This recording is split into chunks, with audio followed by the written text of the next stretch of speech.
Hello everyone, Ken Archer here outside Spanish Springs Lanes, where on today's Puttin on the Splitz, Team White is looking to dull the shine of Team Gold in our second semifinal matchup. Only one way to find out who will advance to the house finals. Let's go inside.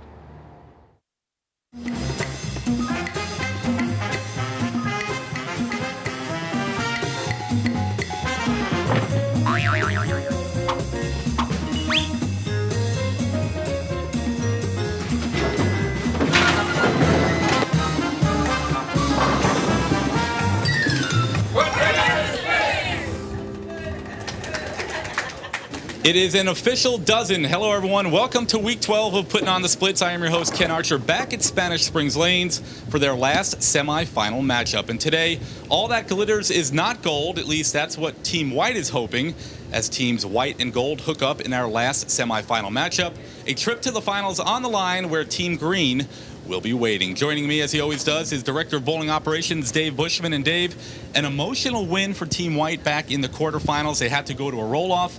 Ed Kowalski stepped up, rolled a strike, which you're supposed to do, at least in the roll-off. Do they carry that emotion into this game and help propel them on to victory, or because of our unique set of rules, is all that out the window? That's all out the window. This is an altogether different day, altogether different game. Here again, we're going to do a little bit of defense. Got to remember, leave those tough spares and then make them. The old saying, don't leave anything you can't make, applies here. Yes, it does. And some other things apply here that you might not be used to when it comes to the game of bowling. Our rules are very unique. Let's take a look at them now. Puttin on the Splitz has a unique set of rules. There are two teams comprised of 4 bowlers, 2 men and 2 women. Now, bowler number 1 of team number 1 throws the ball in frame number 1, trying to leave an unmakeable spare. Best case scenario, a split, hence our name, Puttin on the Splitz. Bowler number 1 of Team 2 will then throw the second ball, trying to convert that spare. If successful, Team 2 gets 10 points, Team 1 gets nothing. If unsuccessful, each team receives their total pinfall. To avoid bowlers throwing the ball in the channel or only knocking down 1 pin, if they do so, 10 points will be awarded to the opposing team. Accidentally throw a strike, you got it, 10 points for the other team. The team with the most points after 18 frames is your winner, plus we'll throw in a few surprises along the way. So those are the rules of the game, and joining us now, our third member of our broadcast team, Fred Jertney, whose assignment, a fun assignment, down on the approach the entire contest, kind of mingling with our contestants, getting to know them better, and quite the subdued teams here. I guess a eerie calm before the storm for both these teams. Well, you know, Ken, ordinarily you'd think that in a semifinal match like this, where the winner advances to the finals of the Spanish Springs Lanes here, you'd think that there would be a lot of excitement and intensity, but I've never been around such a group of calm participants in my life. As a matter of fact, a few minutes ago, I talked to them and asked them if they had a pulse, and they looked at me rather incredulously and said, well, after all, we are seniors. You never know. Well, I'll tell you what, right now, and what it is, you're right, it's an intensity. It's a quiet intensity. Both teams focused, ready to get this thing going and see who advances on to the Spanish Springs Finals. Let's meet our teams right now. They are Team Gold and Team White. Our first team battling it out for a spot in the house finals is Team Gold. They defeated Team Blue back in Week 6. Leading things off for Team Gold is Lois Willette. Lois from the village of Mira Mesa has a 144 average. Bowling second is Joe Willette. Joe also from Mira Mesa and has a 133 average. Bowling third is Pepe Hernandez. Pepe from the village of Hacienda has a 130 average. And bowling fourth for Team Gold is Anita Duffy. Anita with a 110 average resides in the village of El Santiago. Battling Team Gold for that spot in the house finals will be Team White. They defeated Team Black back in Week 8. Leading things off for them is Lorraine Solkowski. Lorraine from the village of De La Vista North carries a 133 average. Bowling second for Team White is Ed Kowalski, at a 170 bowler from the village of Palo Alto. Bowling third is Joan Hartwig from the village of Winifred. Joan with a 129 average. And bowling fourth for Team White, a 163 bowler, is John Hartwig. John also from the village of Winifred. So those are your teams. Team Gold will be starting things off. How did they get here? Well, they defeated Team Blue 105-83 in the Spanish Springs quarterfinals, thanks to 3 spares by 3 different bowlers. These bowlers here on Team Gold can bowl as Lois, Willette will not kill us right there as she gets the strike, which you don't want to do, so that will be 10 points for Team White. Started out with a penalty shot already. And Team White is continually razzing her and thanking her for those 10 points. And well, they should. This close to the finals, that means a lot. That extra 10 might make the difference at the final. Joe Willette now up on lane 28, and little light on the pocket, leaving 2. Good thing that had a lot of speed on it, because I thought he was going to do the same thing in strike, but it was a little bit quick, didn't have a chance to grip the lane. So he has a fairly easy shot left here with the 5-8. Actually, that was Ed Kowalski. This is Joe Willette trying to pick it up, and that one slipped off to the right and will not come back. So a quick start for Team White. They're on top now 18-0 as we head to the 3rd frame. 2 major mistakes there give them a great big lead of 18-0. Well, and that could be a huge in a little bit. You've hit the nail on the head every week. This is a defensive game. If you play good defense and pick up your spares and don't make the mistakes, you're going to win this thing. And right now the mistakes hurting Team Gold, although Pepe Hernandez able to picked off 3 of those, right? So he's got a 7-pin cover. Here again, if I was the bowler, the key here is to try to throw a strike ball. We say don't throw strike balls. In this situation, you need to. Even coming in from the left side. Well, leaves 2. So Team Gold on the board with 3 pins, 3 points. Team White picked up 5 right there, so your updated score now. Team White by 20. It's 23-3. That's our 4th bowlers get set to go here. This is John Hartwig, a 163 average bowler up on lane 28 and already getting a earful from Team Gold. Starting to talk it up a little bit. Let's see where he plays it. He plays this on the opposite side. Plays on your side, Ken. You need to talk to him about that. 1-3-6 with the 5 is, or with the 9 is a sleeper. We'll see how we do here. Here again, this double wood comes in the key. Cover these with the bowling ball. We'll see if Anita Duffy can do so. And starting out good. Now she's going to fade to the left. He's finished a little bit. Try to play that a little too direct. That the double wood kind of plays with your head a little bit. You start thinking about hitting it directly on, and then. Well, not much scoring for Team Gold. Only 3 points through 4 frames, but we'll see if that can change. It's time for our first Ken frame. And we're back for the first of 2 Ken frames. Ken will throw a ball on each of these lanes, trying to get the total pin count that he can, the highest pin count that he can. Totally opposite of what the other players are trying to do, because this is their bonus points. Pulls the ball left. Oh, almost left a split. Team Gold really in need of a pick-me-up here, down 29-3, Dave. All right, now Ken will try to make the 5-pin. Someone in the crowd just said nobody misses a 5. That didn't help him any, but sure enough, covers the 5-pin with ease. And nobody does not include Ken Archer. I don't want to speak too soon, Dave, but I think the Archer slump has come to an end. Let's hope so. Everybody's got to remember that he's just like all the other players. He hasn't thrown any shots on either one of these lanes. So. Nobody's perfect, huh? He didn't celebrate too early. He didn't really think he was going to carry that. 4-pin, no problem. Hear that, Ken? Dave said no problem. This is me, remember. Don't shank it.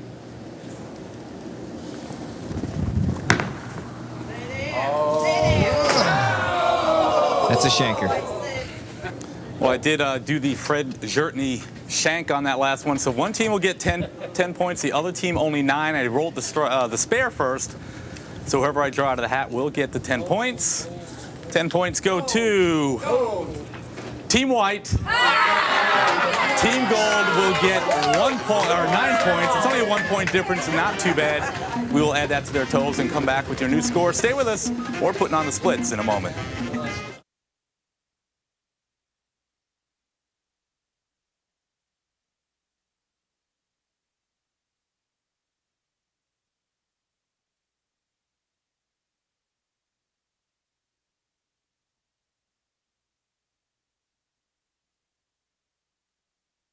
Welcome back to Putting on the Splitz, another uneventful Ken frame, and that is my fault. We'll try to get better on that, but I did get 10 points for Team White, only 9 for Team Gold, so your updated scores now through 5 frames.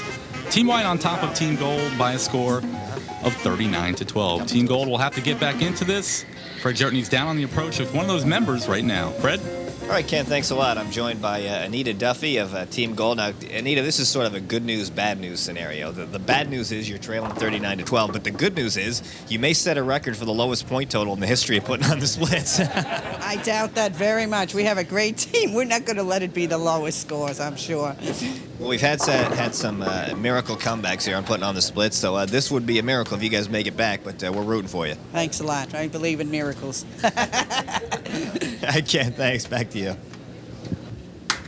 right, thanks a lot, Fred. And it wouldn't be that big of a comeback, Dave. I mean, granted, Team Gold, a very slow start, but only down 27. So anytime you can start off that slow and still be in this game, only down 27 points, they have to be pretty satisfied that once they get going, if they're still within striking distance, they'll do well. Got lots of frames to go yet. Right on the head.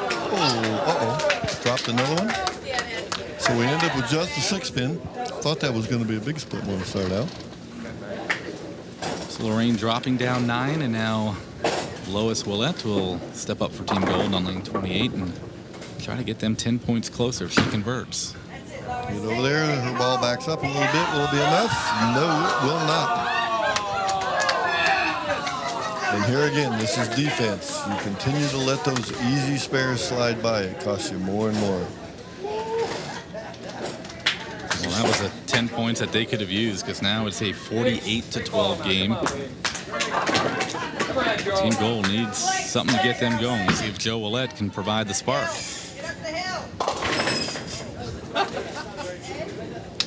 Picks off 4. We'll see what happens now with this cover here. Here now you got to revert back the other way again, like we were talking before. You have to almost throw your strike ball here and make sure you cover it. Much more difficult because with those 4 pins missing, you lose some of that carry power. He throws the ball fairly hard. Ooh. 2-pin didn't do its job and come back and carry over. So we leave that open frame. Still 5 points for Team White in that frame, 4 for Gold. So your updated score now 53-16. Team White on top, and this is Joan Hartwig for Team White on lane 28. Joan plays pretty direct. See what she can do with this shot. Yep, leaves a 10-pin. Well, we haven't seen many 10 pins today, Ken. If you think about it, everybody's been trying to play light right, and haven't seen many of the 10. 10 a little bit more difficult shot under these conditions because here again they haven't practiced on this pair, so they don't know what it's going to do, and there's not that much margin for error. 4 boards over there is all they got to play with. And Pepe, true to color, right down the edge of the channel there, knocking down the 10-pin, getting the spare, and 10 points for Team Gold, a much-needed boost. They now trail 53-26. So things could have gotten away from them had they not converted that spare. So a big shot there for Pepe, and now Anita Duffy will do her best to get a split or at least more than 1 pin, and that's gonna hurt. So the penalty applies. Penalty gets, as we mentioned, 10 points for Team White, now up 63-26 as we make the turn to the 10th frame. Lois Willette up on lane 27. Of course, Lois started this match off by accidentally throwing the strike. You don't hear that much in bowling, accidentally throwing the strike, but putting on the splits, that's exactly what it is, an accident. You don't want to do it, and she might have 2. Well, there's a different one, the 5-8. The Gold team needs to quit shooting themselves in the foot, so to speak, here, and start leaving some spares, at least anything that White, and hopefully that the White won't cover. Although they're continuing to do what you need to do in this game, and that's make spares. There's another conversion right on the money. Lorraine Solkowski coming through for Team White, getting the spare and another 10 points. They now open up a 73-26 lead. Tell you what, they were pushed to the brink in the quarterfinals by Team Black, needing a roll-off. And right now, they're just steamrolling. They do not want to see this go to a roll-off. They're trying to put this one away now. And there's the man who won it in the roll-off for Team White, Ed Kowalski. That leaves the 1-3. Not that difficult of a spare to make. He's right-handed, so he needs to. There's two ways you can do this. You can stand left and try just to hit the head pin and have the head pin ricochet into the 3, or you can try to cover both of them with the ball. He tried the second and didn't make it. Well, 8 points for Team White, nothing for Team Gold. Totals are now 81-26, and I didn't want to believe it, but Fred Jertney might have been onto something right now. Unless Team Gold gets going, they are on pace for a record low. But here's the man who picked up a big split for them last time around. See what Pepe can do here on his first throw. Ooh, picks off at 1 again. So there's another 10 for the Team White. So things not going the way Team Gold had planned. And we don't have to look now, but Team White also on pace for breaking the scoring record, but at the other end of the spectrum for most points scored of Puttin on the splits. And that, we're going to let that one go all the way down. And what's good? Now there's a first. Ball stuck on his thumb. Couldn't release the ball. How do we rule out? We need a ruling from our producer, Dale McCullum. Well, the almighty powerful Oz has spoken. Our producer, Dale McCullum, with the help of you, Dave, have determined that the ball did cross the foul line. Therefore, it is an official roll. And because it did not go in the channel or knock down any pins, it is ruled a channel ball, which, of course, is a strike penalty against Team White. That will award 10 points to Team Gold and nothing for Team White in the 13th frame. So your score now, White on top of Gold, 91-36. It's time for our second Ken frame, and hopefully I don't do that. And we're back with our second Ken frame of the game. Let's see if he can do some big scoring here and help out the Gold team. Let's hope that Ken doesn't pull a Hartwig. We won't know exactly who gets what until after he throws a couple of balls. Because we always draw, just like always, to see which team will benefit his bowling skills. He leaves the 6-pin. Covers the 6-pin. He'll have 10 pins for one of the two teams. Try to see if he can redeem himself from the first of the Ken frames that he threw today. Make sure you release those fingers from that hole there, Ken. Bada bang. Bada bang. It was quite unusual to see that ball, especially that it didn't go in the gutter. It didn't go down the lane. It just died right down the lane. It's pretty unique. Well, Dave, I do that a lot in golf when I just miss the ball off the tee completely. Of course, in that case, you do lose a stroke. I've lost a bunch of those. See how Ken does on this one now. Starting to get his feel back a little bit. There's a better ball. And it comes up a little bit short. What a job Ken Archer has. He gets to come to work and bowl. I know, and then even I don't get to do that. Although if he doesn't get better, I may have to sub for him. We're talking about substitutes here a minute ago. Tough spare, double wood. Ball's got to hit directly on the 2-pin, drive it back into the 8. About a 1.5 variation is all you have. Bounced that a little bit, lost it on the downswing, missed both of them. Wide left. Well, the Ken frame woes continue. Someone will get 10 points, someone will only get 8 due to my lack of bowling skills.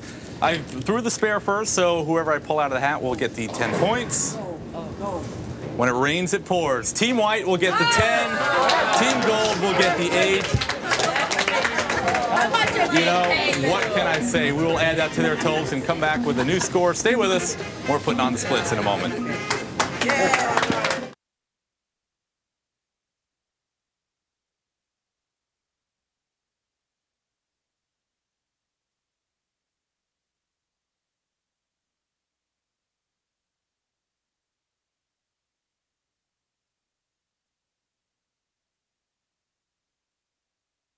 Welcome back to Putting on the Splits. Ken Archer, Dave Bushman, Fred Jertney here at Spanish Springs Lanes for the second semifinal matchup. Team White, Team Gold. One of them will get to the finals. And right now, after that Ken frame, adding 10 points to Team White and 8 to Team Gold. It's looking all Team White right now, 101-44 as we get set to start the 15th frame. And Dave, a couple records here could be shattered. Our all-time high score for Putting on the Splits is a 133. Our all-time low is 66. Both teams flirting with those records. Unfortunately for Gold, it's the low end of the totem pole that they're flirting with. Certainly is. Time's running out for Gold, and White continues to do what they. I was going to say do what they need to do, but that certainly is not what they need to do. That's an automatic 10 for the Gold team, which puts them back in. And only puts them away 13 pins away from becoming an asterisk in the 2004 season of Putting on the Splits as far as holding the lowest score. Joe Willette now for Team Yellow, Team Gold. Giving it right back. And gave it right back. Just turn around and changed hands. Now we're into a strike contest. I think we should pause and explain the rules one more. Can we run that clip again about the rules? All right, let's see what Team White can do here.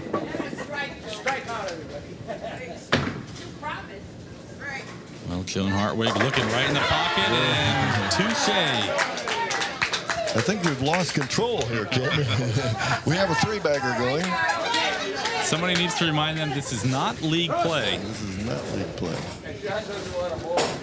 Final frame here right now. Anita Duffy needs to leave an unmakeable. They're 2 pins away from tying that low score record. So if she can split right here, would ensure them not getting in the record book, and leaves the 1-3. Picks up 8 here. So John Hartwig, if he picks this up. And we hope he can let go of the ball this time. Hopefully he'll be letting go of the ball. Somebody might want to remind him of that. Clear the area. That is embarrassing. We've all had that happen to us at one time or another, and there's just no worse feeling, but that's what happens. Threw that ball well. There he goes. Makes the cover. Redeemed himself there. Well, John's ending things for Team White in fine fashion, getting the 10 points. They defeat Team Gold. Your final score, 121-64. It'll be on to the finals for them. But first, it'll be down on the approach with us. So our second representative in the Spanish Springs Finals will be Team White. They defeat Team Gold. And I noticed when you guys came up here, John kind of went down towards the end of the line here, away from me and the microphone. But you know what? Fred's got a microphone too, and I don't mean to embarrass you, but just tell us what happened and what went through your mind as you brought that ball back and realized what was happening before you released it. Well, nothing really was wrong with it. I was working that trick shot. It needs a little perfection yet, apparently. Well, it was a pretty good trick. It cost you guys 10 points, but it was 10 points you could have given up. Team Gold did set a record for fewest points scored, 64. Kind of contrasts your last game. You guys went right down to the wire. You had the roll off. So you've seen both ways now. You've played the tough match. You've had the easy match. Now it's going to be Team Green in the finals for Spanish Springs Lanes, and they are a stacked team. What do you guys think about going into that matchup? Well, just watching them and looking at their averages, it's really going to be tough. But we'll give it a shot. That's why we're here. Yes, they will. It will be Team White taking on Team Green in the Spanish Springs Championship bracket. The winner of that will move on to the Puttin' on the Splits finals. We'll find out who's going to win that match coming up in 2 weeks when we get back here to Spanish Springs Lanes. We'll be back at Fiesta Bowl next week, and in 2 weeks, back here for the finals. Until then, for Fred Jertney, Dave Bushman, and the entire VNN production team, and of course, producer Dale McCullum, I'm your host, Ken Archer. We'll see you next week on Puttin' on the Splits.